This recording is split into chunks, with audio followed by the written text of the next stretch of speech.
नमस्कार मित्रांनो, आज हेल्थ सायरन मार्फत आपण शिवांबू या विषयावर बोलण्यासाठी श्री आनंद बापट यांना आमंत्रित केला आहे।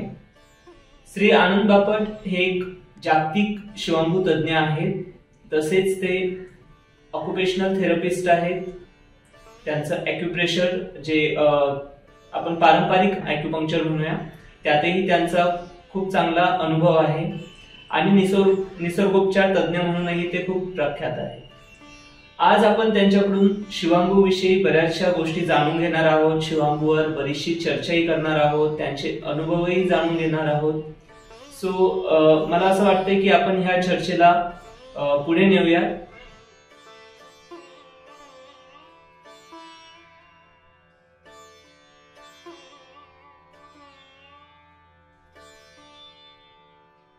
मला तुमच्याकडून जाणून घ्यायचं होतं की शिवांबू बद्दल तुमचे काय काय अनुभव आहेत। नमस्कार मंडळी। तर शिवांबू बद्दल बोलायचं म्हणजे शिवांबू पहिल्या सुरुवातीला सांगायचं म्हणजे लोकांनी टाकलेली पथी आहे, दुर्लक्ष केलेली पथी आहे। कारण शिवांबू म्हणजे काय, किळस वाणं हे वाणं, शिवांबू म्हणजे स्वमूत्र चिकित्सा, तर म्हणून कोणीही त्याच्याकडे लक्ष दिलेलं नाही। पण गेले 25 वर्षात मी जे शिवांबूवर काम केलं आहे, म्हणजे स्वतःवर प्रॅक्टिस केलं, लोकांना त्याचं ज्ञान दिलं, त्यांचे रिझल्ट बघितले आणि त्याच्यावरनं एवढं नक्की सांगता येतं की शिवांबू एक जबरदस्त पथी आहे, जबरदस्त म्हणजे जबरदस्त। तर आज आपण त्याच्याबद्दल थोडंसं सायंटिफिक दृष्टीने बोलणार आहोत, शास्त्रीय पद्धतीने। आणि काही अडथळे येतात की शिवांबू काम कसं करतं ह्याच्यावर जेव्हा विचार करायला लागतो तेव्हा सगळ्यात मोठा अडथळा म्हणजे तुम्ही काहीही होत असलं, कुठलाही आजार असला तरी शिवांबू घ्या बरे व्हा। आणि असे खूप लोकांना फायदा होतात, खूप लोकांना गुण येतात, कुठलाही आजार असला तरी दूर होऊ शकतो। पण मग जेव्हा तुम्ही विचार करायला लागतं की आपल्याला डोकं दुखलं तर एक गोळी घेतो, पोट दुखलं तर दुसरी गोळी घेतो, फ्रॅक्चर झालं तर तिसरी गोळी घेतो आणि त्याच गोळ्या एकमेकांना लागू पडत नाही, मग शिवांबू कसं लागू पडतं सगळ्यांना, हा डावपेचीचा मोठा प्रश्न सगळ्यांनाच आहे, आम्हाला सुद्धा। आणि तो सोडवायचा प्रयत्न मी गेले 25 वर्ष करतोय आणि आज त्याच्याबद्दल आपण थोडंसं संभाषण करूया। तर शिवांबू कोण कोण वापरू शकतात? शिवांबू वापरायला सामान्य माणूस जो तब्येतीने टणटणीत आहे त्यांनी निरोगी राहण्याकरता वापर करू शकतो।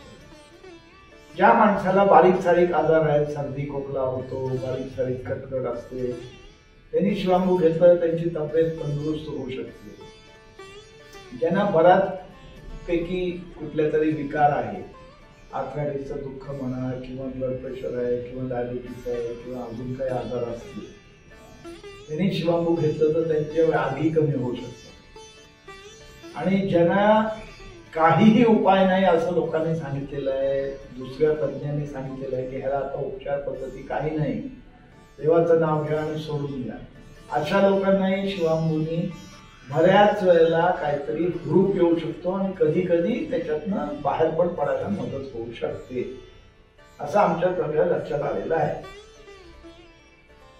मग शिवांबूमुळे काय करता येतं? मग शिवांबूमुळे ज्यांना कुठेही होप नाहीये जीवनात आजारामुळे, त्यांचा तो होप आणू शकतो।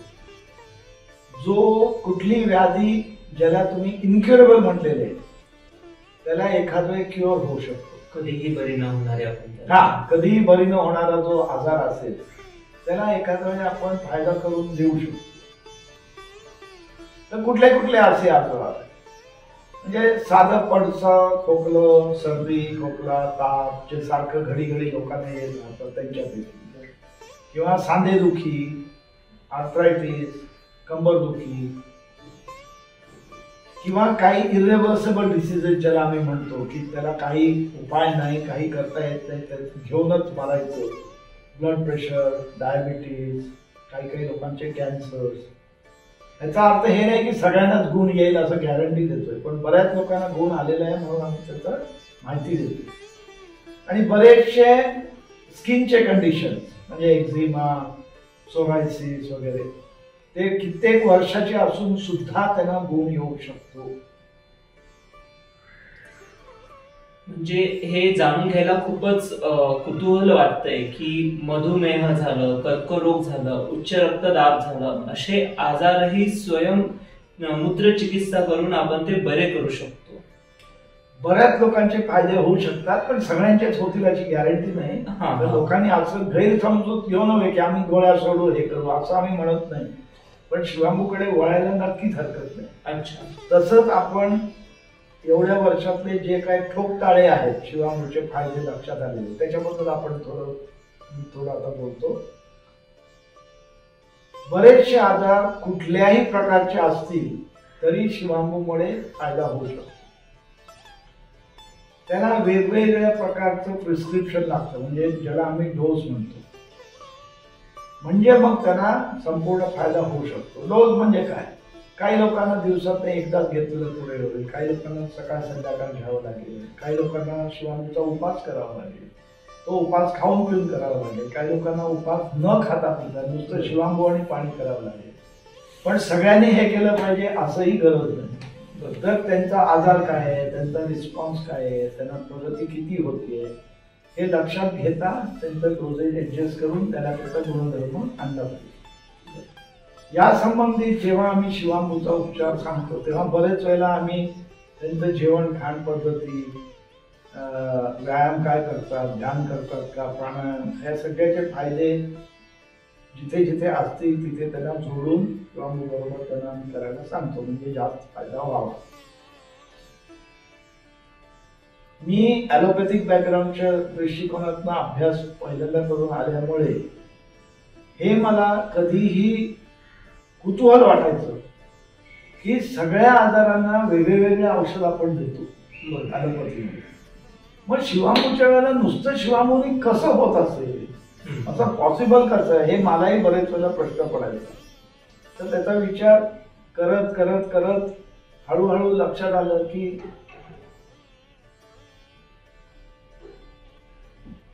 ही वस्तुस्थिती अशी आहे की शिवांबूमुळे खूप लोकांना फायदा होतो.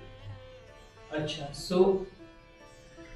पण हे शिवांबू घेऊन एका पतीमुळे भरपूर फायदे करून घेतले तर लोकांना मग जीवनशैली आपली तंदुरुस्त राहते, निरोगी राहतात. निरोगी राहिले तर त्यांची क्वालिटी ऑफ लाईफ सुद्धा.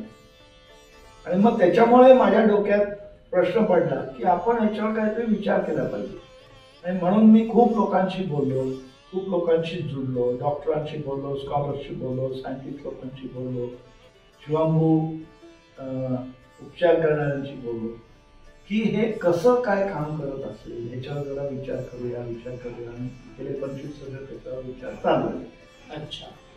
जर तुम्ही ते आता जे काही ठोकताळे मांडले, तुमचा जो काही 25 वर्षांचा अनुभव आहे, बरोबर, तर त्यावरून मग तुम्ही मला असं सांगू शकता का की तुमच्या मते शिवांबू कशा पद्धतीने आपल्या शरीरावर काम करतं?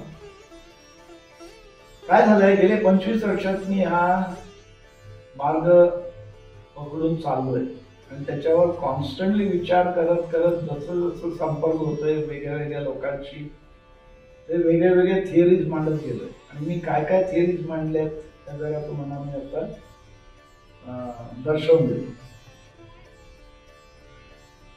एक लक्षात येतं की पोटात जर का लघवी असेल तर ती औषधीय नाही, हे क्लिअरली सगळ्यांना माहिती आहे. उदाहरण, अगदी ठोक उदाहरण द्यायचं म्हणजे लघवी पोटात जरी असली, पोटात म्हणजे ब्लॅडरमध्ये, अंगात, तरी तुम्हाला किडनी स्टोन होऊ शकतो, मूतखडा होऊ शकतो, युरिन इन्फेक्शन होऊ शकतं. पण तीच लघवी तुम्ही बाहेर पास आउट करून शिवांबू म्हणून प्यायल्यावर आमच्या लक्षात आलाय की मूतखड्याचे पेशंट बरे होतात, युरिन इन्फेक्शनचे पेशंट बरे होतात. म्हणजे काहीतरी बदलाव येतोय की पोटात लघवी असताना आणि बाहेर लघवी कलेक्ट करून पिण्याच्या अवधीमध्ये काहीतरी बदल होतो. आता ती अवधी फार काही नाहीये, म्हणजे मी जर का ग्लासमध्ये लघवी कलेक्ट केली आणि लगेच प्यायलो तर एक अर्धा 1 मिनिटाची अवधी आहे. पण तेवढ्या वेळात निसर्गाप्रमाणे हवेचा संबंध येतोय. मग हवेमधनं ते काय ऑक्सिजन, नायट्रोजन, कार्बन डायऑक्साईड जे काय पिकअप करतंय त्याच्यामुळे तो औषधी गुणधर्म येत असावा असं एक थिअरी. अच्छा.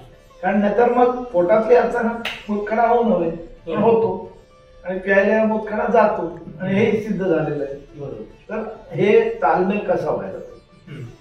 दुसरं म्हणजे जेव्हा आम्ही लघवी म्हणतो शिवांबू, तर ती रक्तातच आलेली असते, रक्ताचा अंश आहे. मग रक्ताचा अंश म्हणजे काय, आपल्याला रक्त नको म्हणून रक्त टाकतो का, नाही. रक्तात जे काय भिन्न भिन्न भिन्न भिन्न क्षार आहेत, क्षार म्हणजे मी चुकीचा शब्द वापरत असेल, सोडियम पोटॅशियम मॅग्नेशियम झिंक असे जे एलिमेंट्स आहेत, तर ते एलिमेंट्स रक्तात जे आहेत तेच लघवीत असतात.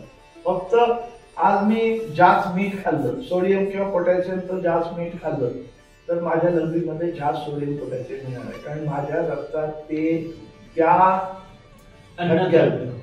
ते जे अन्नद्रव्य आहे, तुम्ही जे काही अन्न खाता त्या घटक्याला at that point in time ते एक्सेस असतो आणि म्हणून ते काढून युरिन मध्ये टाकतो. बरोबर. तर ते तुम्ही जर करता पोटात घेतलं तर शिवांबू मध्ये सगळ्यांना माहिती आहे की लघवीमध्ये युरियाचं प्रमाण सगळ्यात जास्त असतं. दुसरं लक्षात आलंय की तुम्ही जेव्हा कुठलंही अन्न खाता तेव्हा अन्न खाल्लं, मी जर करता जिलबी खाल्ली, मी जर करता समोसा खाल्ला, मी जर करता पाणीपुरी खाल्ली किंवा मी वरण भात खाल्ला, तर हे काय माझ्या रक्तात वरण भात समोसा म्हणून जात नाही. तो त्याचे ते अन्नद्रव्य जे होतात, जे आतड्यातून काढून रक्तात भिन्न होतात, असेच होतात. त्याच्याकरता कष्ट करावे लागतात. पोटाला, छोटा आतडं मोठा आतडं सगळ्याला कष्ट करून ते रक्तातले अन्नद्रव्य काढून रक्तात मिसळायला लागतात. पण जेव्हा तुम्ही शिवांबू घेता तेव्हा शिवांबू मध्ये रक्तातले जे अन्नद्रव्य आहेत ते ताजे तवाने रेडीमेड मिळतात तुम्हाला. बरोबर. तुमच्या पोटाला काहीही उपचार करावा लागत नाही, ते डायरेक्टली रक्तात मिसळू शकतात. आणि म्हणून आम्ही म्हणतो की सगळ्यात फास्ट फूड म्हणायचं झालं की एकदम ताज्या तवाना व्हायला, एनर्जी यायला फास्ट फूड पाहिजे तर स्वतःची लघवी. म्हणजे एकदम सगळे केंद्रित झालेले जे काही अन्नद्रव्य आहेत ते तुम्हाला एकदम फ्रेश असे मिळतात, एकदम ताजे ताजे तुम्हाला सरळ रक्तात जायला. बरोबर. पण नुसतं रक्तात जायला नाही, देहाला कष्ट करावे लागत नाही. एवढं लक्षात आलेलं आहे की जवळजवळ 20 का 30% एनर्जी ते द्रव्य काढण्यात जातं. अन्नातले द्रव्य सेपरेट करण्यात तेवढं 30% एनर्जी जात असते. म्हणजे आपण जे खातोय त्यातलं 30% आपण ते पचवण्यासाठीच. एक्झॅक्टली. बरोबर. एक्झॅक्टली.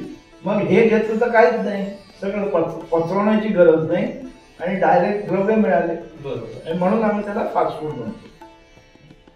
मग हे बघितल्यावर आणि युरियाची जी एक क्वालिटी आहे, युरिया कुठेही हवेत तरी ठेवलं, इकडे बाहेर ठेवलं, त्याला बंद हवा नसताना असं ठेवावं लागतं.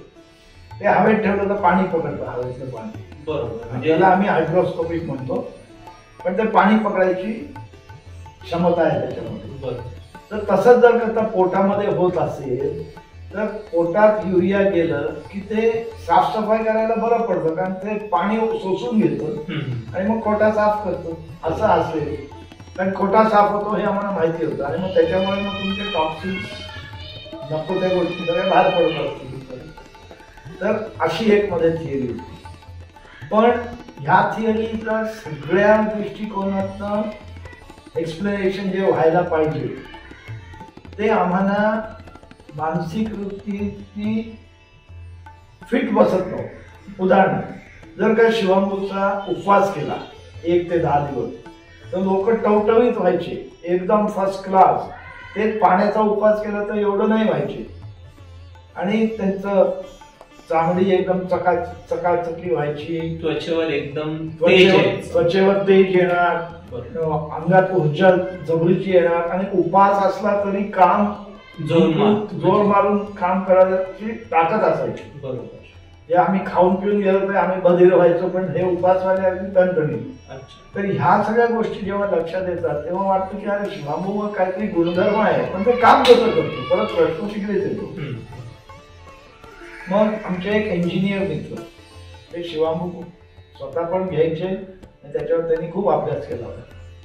त्यांनी एकदा मला थिअरी एक्सप्लेन करून सांगितली. ते म्हणाले, आनंद आपण जेव्हा मायक्रोफोनवर बोलतो आणि लाऊडस्पीकरवरून साऊंड बाहेर येतो, आवाज बाहेर येतो, तो आवाज तू बोलतोय तर तिकडे जाईपर्यंत 5, 10, 50, 100, 200 वेळा तो वेटोळे करून रिचेक फिल्टर करून त्यातले नको ते फ्रिक्वेन्सीज काढून तुम्हाला मधुर आनंद आवाज ऐकू येतो. मग ते म्हणाले तेच शिवांबूचं होत असेल, तुम्ही रोज शिवांबू घेत बसलात तर रोजचं शिवांबूमुळे हळूहळू रिसायकलिंग होऊन शिस्तबद्धपणे देह सात्विक व्हायला लागतो. म्हणजे आपण असं म्हणूया की जे काही घाण आहे शरीरातली तर ती घाण निघून जाण्यासाठी मदत होते. करेक्ट. हळूहळू ती घाण काढत जातं आणि मग तुम्ही सात्विक झाला तर तब्येत टणटणीत होते. हा म्हटलं काका ही आयडिया मस्त आहे. एकदम शरीर निर्मळ झालं की आपण सात्विकतेकडे जायला लागतो. करेक्ट. मग दुसरी एक थिअरी आली 80व्या डिकेड मध्ये, 1980s मध्ये. मी पुस्तक वाचलं होतं व्हायब्रेशनल मेडिसिन. म्हणजे अख्खं मेडिसिनची फिलॉसॉफी व्हायब्रेशनवर आहे. आणि त्यांचं म्हणणं की देहाची बॉडी काही व्हायब्रेशन आहेत, म्हणजे कंपन. करेक्ट. थँक्यू. कंपन. तर अख्ख्या देह कंपनावर चालतो. तर माझ्या देहाचं कंपन जर करता 100 असेल आणि मी नॉर्मल असेल तर जर करता ते 85 झालं म्हणजे माझी तब्येत बिघडली किंवा 110 झालं तर बिघडली. मग त्याच्याकरता कुठलंही औषध घ्या, मग ते आयुर्वेद असू दे, होमिओपॅथी असू दे, ॲक्युपंक्चर असू दे, ॲक्युप्रेशर असू दे, मसाज असू दे, काही असू दे, गोळ्या असू दे, ते जर करता घेतलं आणि त्याची फ्रिक्वेन्सी कंपन जर करता मॅचिंग असली आणि मला परत 100ला यायला जुळवत असतील तर ते औषध मला फिट बसणार. बरोबर. अशी ती फिलॉसॉफी त्या पुस्तकात होती. ते पुस्तक वाचल्यावर मी फार खुश झालो. म्हणजे पुढच्या 25 वर्षात जगात व्हायब्रेशन मेडिसिन, कंपनचं मेडिसिन येणार आहे. आणि ते आलं तर सगळ्या पती एकेका बाजूला राहणार नाही, सगळे मिळून जुळून काम करतील. या आजाराला हे औषध, या आजाराला हे औषध. आता होमिओपॅथी, आयुर्वेद असं कोणी विचार करणार नाही आणि भांडणं होणार नाही. आणि त्याचा सगळ्यात फायदा कोणाला होईल? आपल्या सगळ्या लोकांना, जनतेला. बरोबर. पण तसं काही घडलं नाही. आता 20-25 वर्षानंतर काही व्हायब्रेशन नाही आणि मेडिसिन नाही, सगळं कुठेतरी काय झालं. ते पुस्तक माझ्याकडे आहे पण कोणी काही वाचवत नाही तसं. तर ते तसं झालं. आणि त्या थिअरी प्रमाणे मला वाटलं की शिवांबू मध्ये तसं होत असेल. कारण शिवांबू मध्ये आमचं एक दुसरं लक्षात आलं होतं की कुठलीही ऍक्टिव्हिटी जास्त असेल, म्हणजे हाय ब्लड प्रेशर असेल तर शिवांबू घ्यायला लागले की ब्लड प्रेशर नॉर्मल आहे. म्हणजे उच्च रक्तदाबही हा तुमचा नॉर्मल व्हायला लागतो. पण लो ब्लड प्रेशर जरी असलं आणि शिवांबू घेतलं तर ते पण नॉर्मल आहे. अच्छा. मग प्रॉब्लेम असा येतो की शिवांबू करताय काय? ओके. कमी असले वाढवतो, वाढवलेलं असतं कमी करतो, असं कसं होतं? आपल्याकडे ॲलोपॅथीमध्ये तर ह्याला एक वेगळं औषध, ह्याला एक वेगळं औषध, उलट औषध दिलं तर मरायचं पेशंट. हे असं कसं चालतं? तर व्हायब्रेशन मेडिसिन वाचल्याने मला एक कल्पना आली की एखादं शिवांबू जेव्हा तुम्ही करता तेव्हा रोजचं तुमचे जे शिवांबूचे व्हायब्रेशन आहेत ते असे वेगळे काहीतरी असतील की ते पोटात घेतल्यावर त्याचे व्हायब्रेशन नॉर्मलच्या जवळ असल्यामुळे देह चुकीच्या बाजूला, कुठल्याही बाजूला असेल, अलीकडे पलीकडे जरी असला तरी त्याला प्रोत्साहन होतं की आपण ह्या व्हायब्रेशनला जुडावं, ह्या व्हायब्रेशनला जुडावं. आणि रोज रोज रोज तुम्ही घेत गेलात की हळूहळू देह त्या व्हायब्रेशनला जोडवायचा प्रयत्न करतो. जसा प्रयत्न सफल होतो तुम्ही तंदुरुस्त होतो. जसा जवळजवळ यायला लागला तुमचे आजार कमी व्हायला लागतात. अशी काहीतरी थिअरी कामाची असेल असं ते तेव्हा डोक्यात आलं.